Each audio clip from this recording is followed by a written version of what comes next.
Tātad šis ir standarta ATX barošanas bloks, kurš ir piemērams gan 20 pinu, gan 24 pinu mākslas platēm. Ja šo vajag uzlikt tāds višs. Papildus tad būs 24 pinu, bez šā būs 20. Kā to tā platām izslēgt. Noteikti daudz no jums nezinu. Ieslēdzot, tas kaut pat neieslēdzos.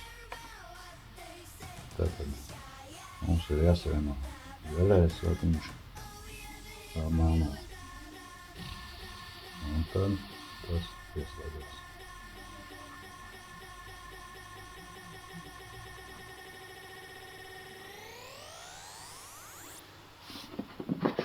Pamierināsim voltāžiņu vados.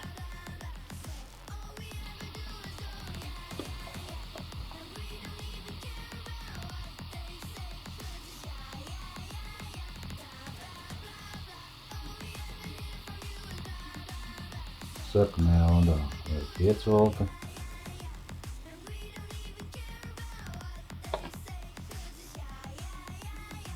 Zeltainajā vadā ir 13 volti. Un oranžajā vadā ir 3 volti.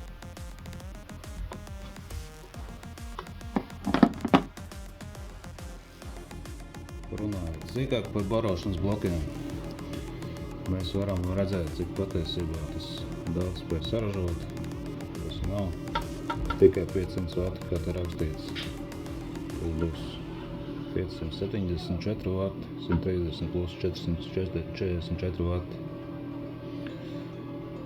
Uzņem sevī tas 230 volti reiz 3,5 ampēri. Tātad tie būs 805 vati, uz šādas formulas aprēķinām.